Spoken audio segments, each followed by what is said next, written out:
for inviting me. It's really a great pleasure to see so many friends, so many names that I have worked with. Uh, I have chosen the title 11 years of school and 16 years of nanosafety research, European Union nanosafety research. It's a bit odd, but the pandemic leaves a scar in the school. I hope that it will not be too tough, and I hope that next year we will be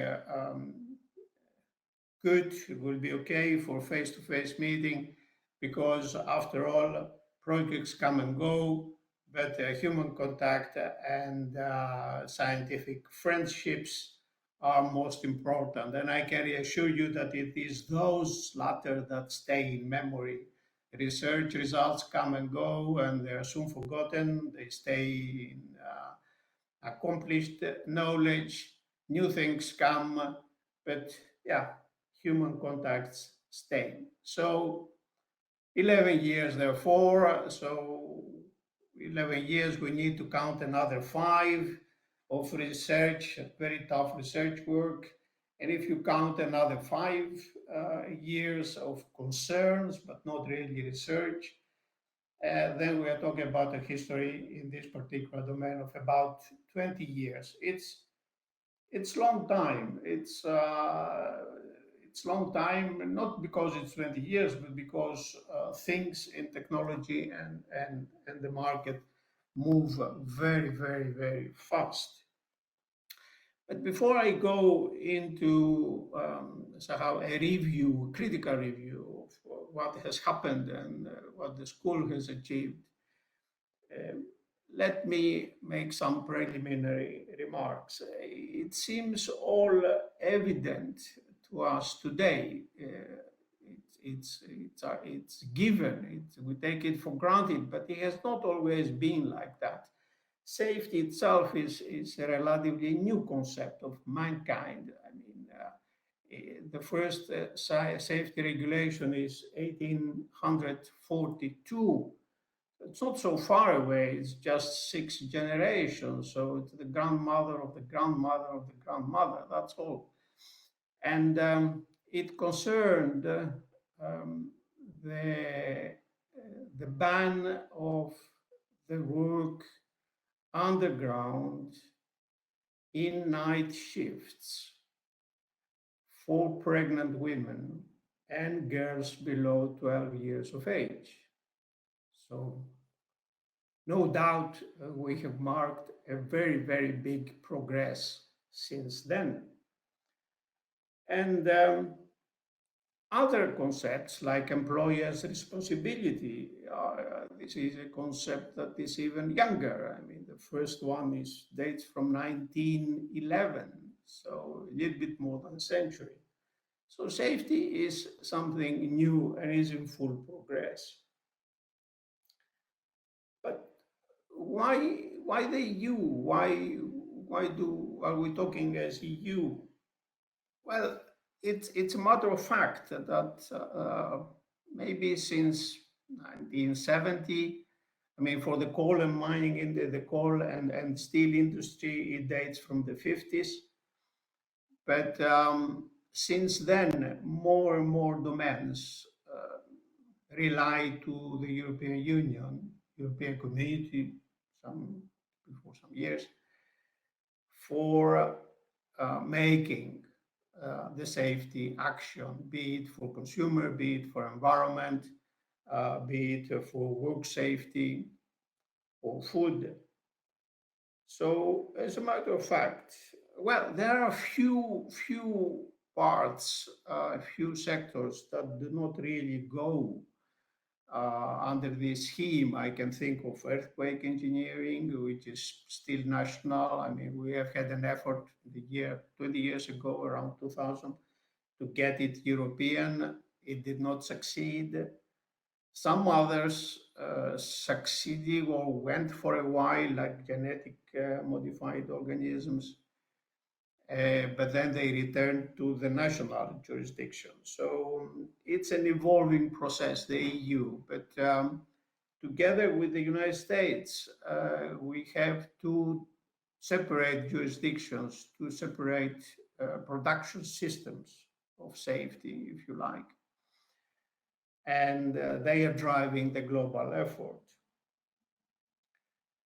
Where we are now, I can summarize it in two or three main points.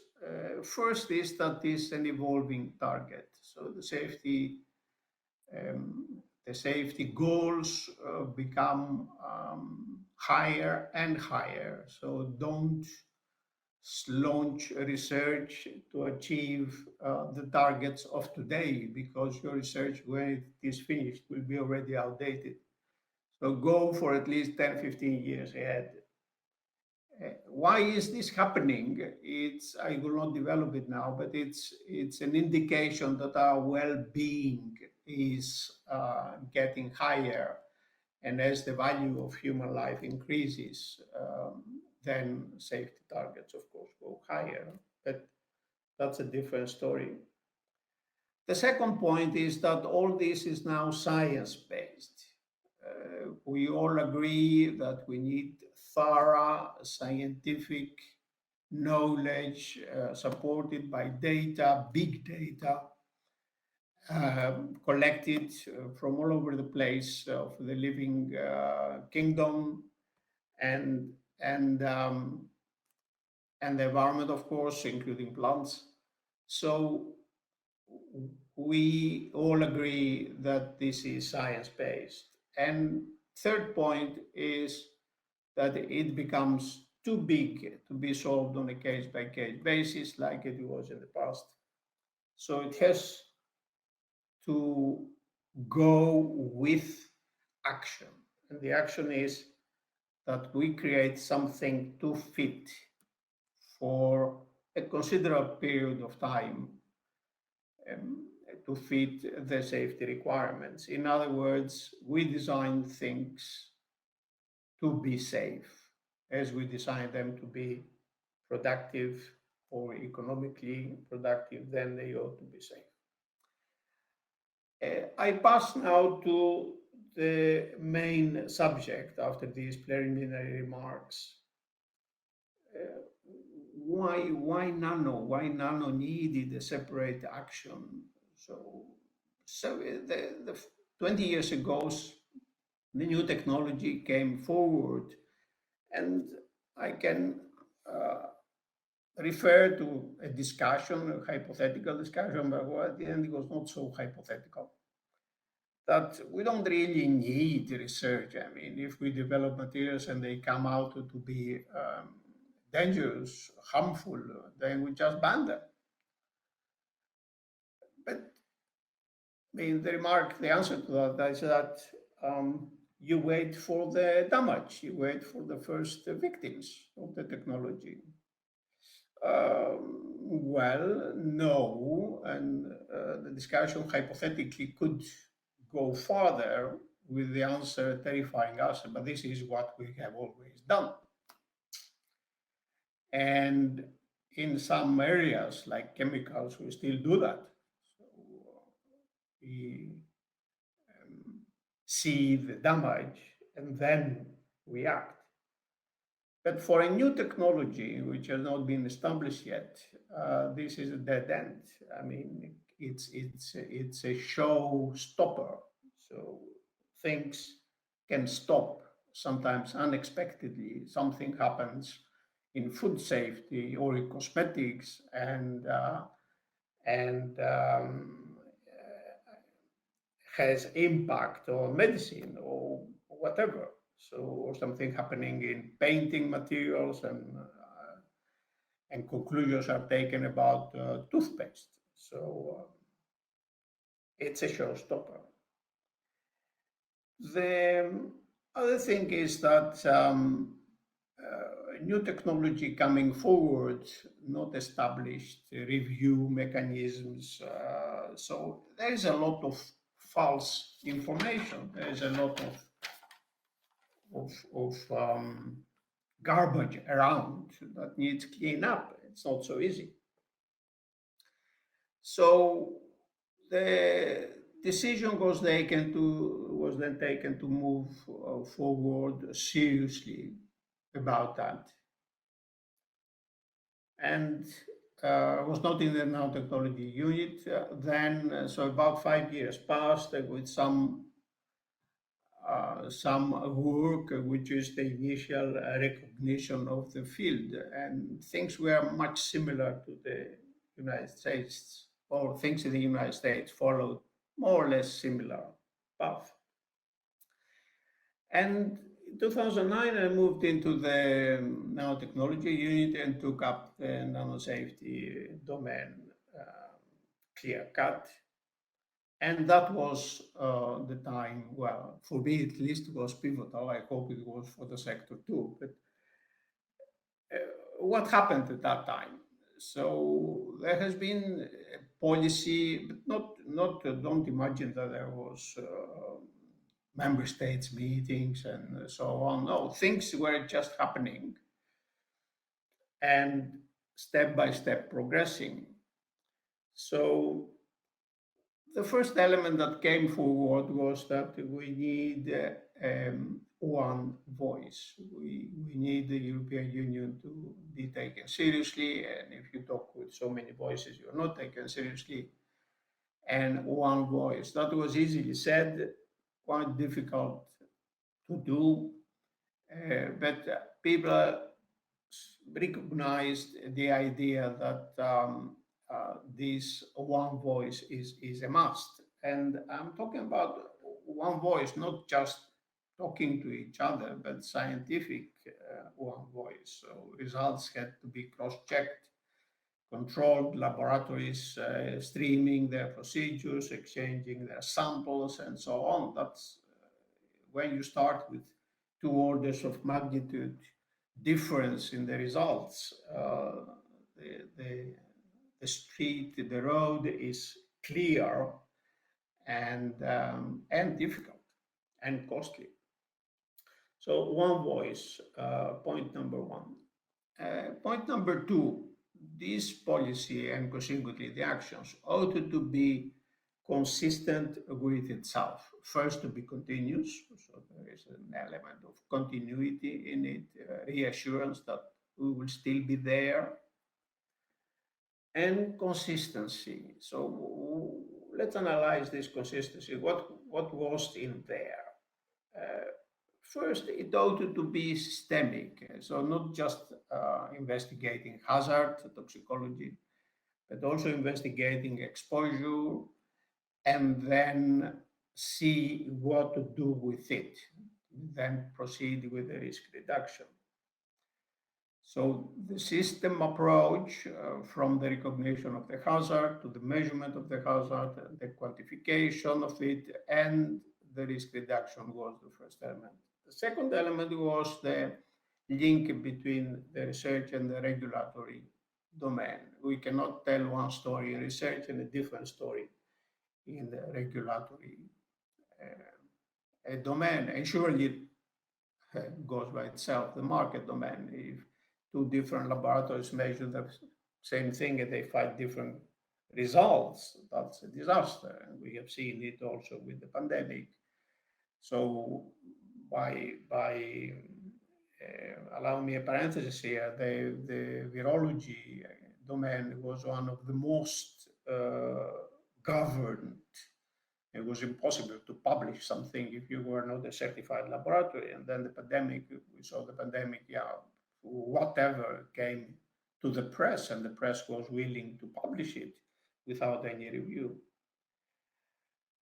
But it's a long, different story. I hope we learn from this. We will surely learn from this pandemic story. The third element of it is that it's a global issue, so we have to go globally. What that means is that the European Union should act with the member states. That's fine, this was easily done. Then it should be more and more present as a group in ISO and the OECD.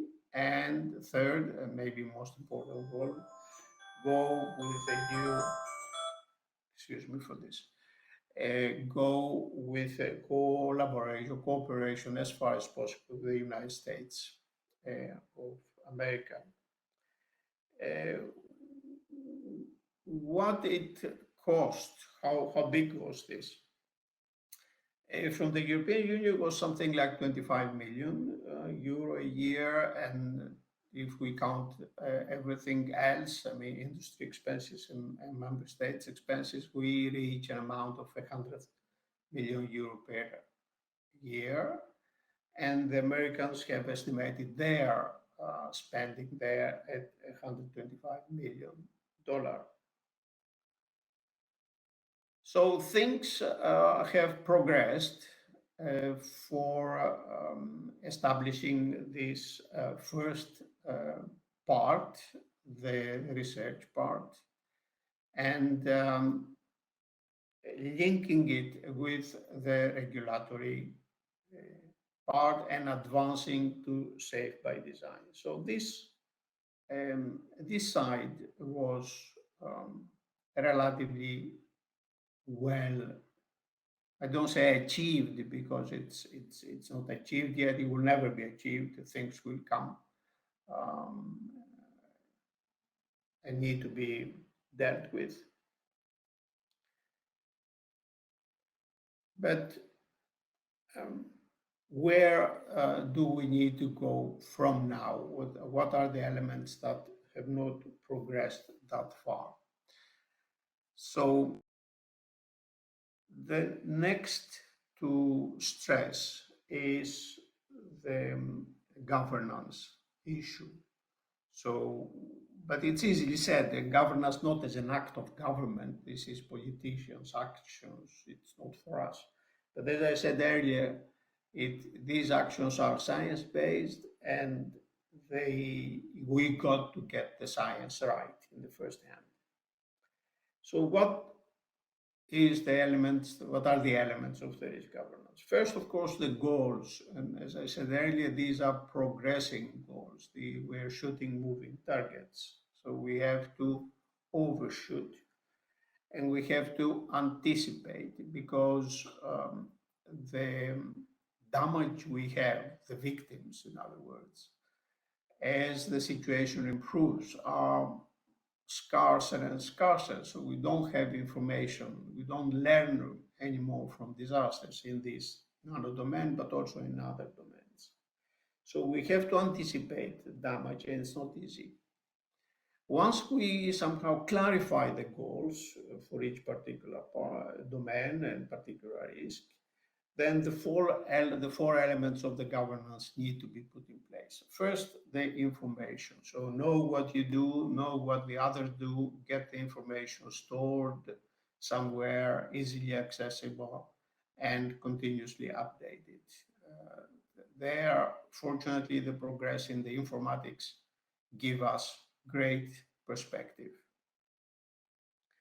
Communication, that's more difficult thing. Say what you do right now, in scientific terms again, and what you are going to do next.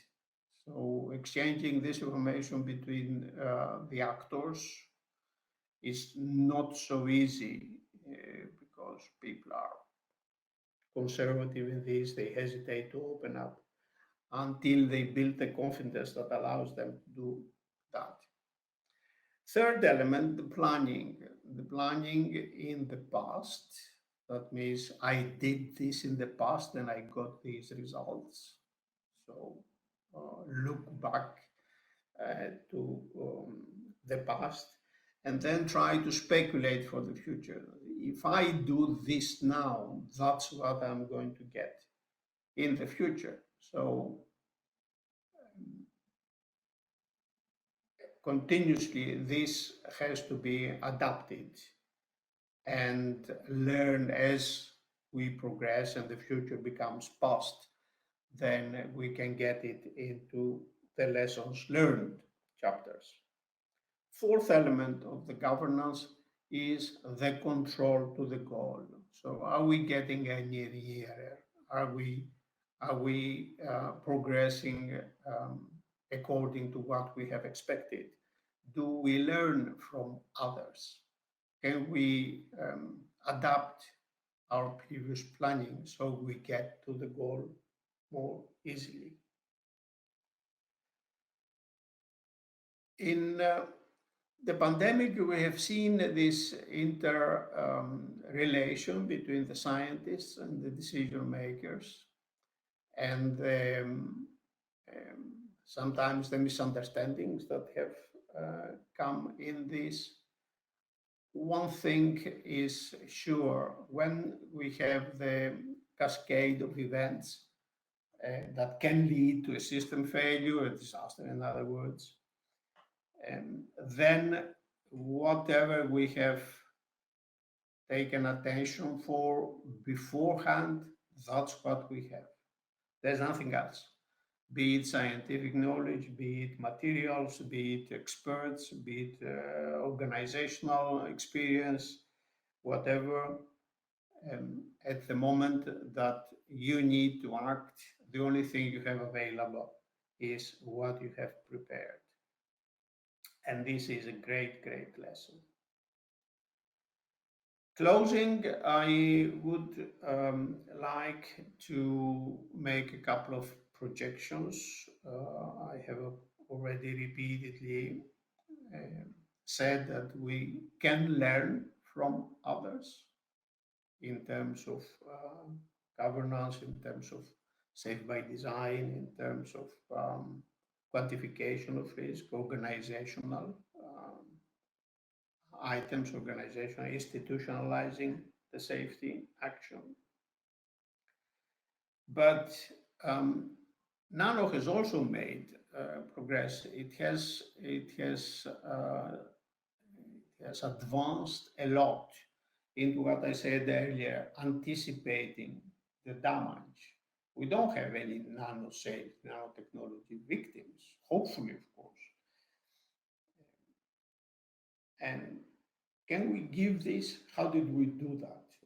Can we give this? In particular, there are some domains which are now making very fast progress.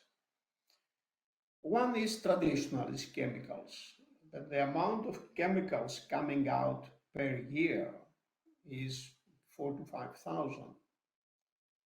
And there is no way that a straightforward registration and authorization of chemicals, submitting a dossier, getting authorization, as Rich says, can cope with this activity. It's like investigating every single bridge and every single building that you give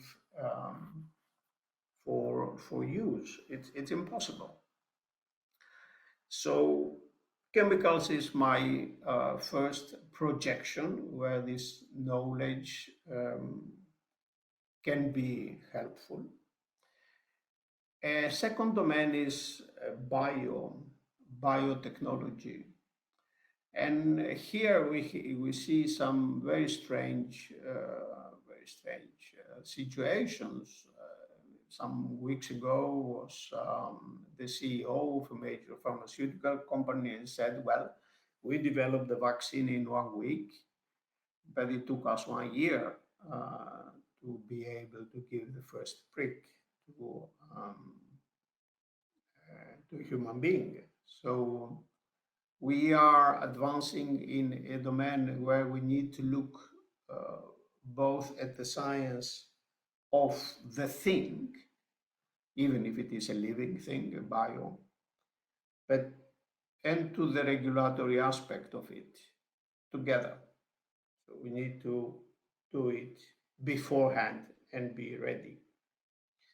A third domain which I can give as perspective is the informatics, or now it's called artificial intelligence. So more and more of our life is governed by software, impersonal software.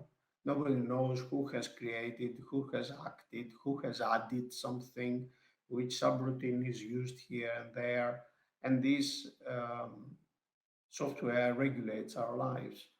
So, what are our safety concerns there? Can they be safe by design? Is a patchwork of software really a product that you can rely on, or should we see it as as a building where the structural materials and the electricity system and the heating system and the ventilation come and link with each other together in a convenient habitat environment?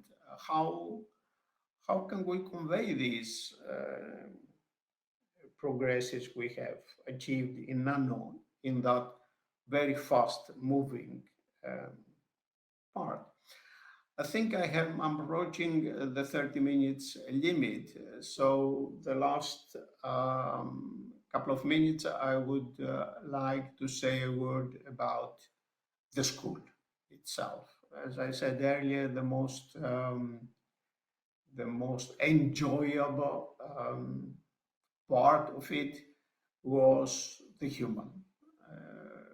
Enjoying Venice and the friends and seeing it there and having this satisfaction of doing something for the young researchers, those that will come after us and hopefully will be better now. Surely they will be better than us. That's how humans progress.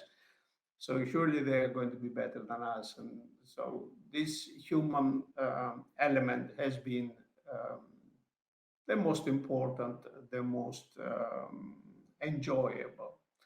It's also the biggest part of the capital. I mean, the possibility to call around a friend that you have met and kept contacts with over the years and then collaborate for the solution of a problem or something is a great, great asset. And if we extend it at least to the United States, but also to a lot of other countries, that I don't mention them all because I'm sure I will forget one another. So the school has played a very big role there. Also the cross-project cooperation. So all these projects coming together and evolving, one giving to the next. That's a great asset. So I think we all need to go now to the presenter chat, and since we cannot upload the people that have been involved in the school, again, I will not give a name because if I give one, then I need to give another, I don't know, 100, and I'm sure I forget someone. So we go to the presenter chat and type there, great, thank you, Venice School or something similar. And with this, I would like to close and thank you and wish you all the best for this this year's Venice Nanosafety School. Thank you very much.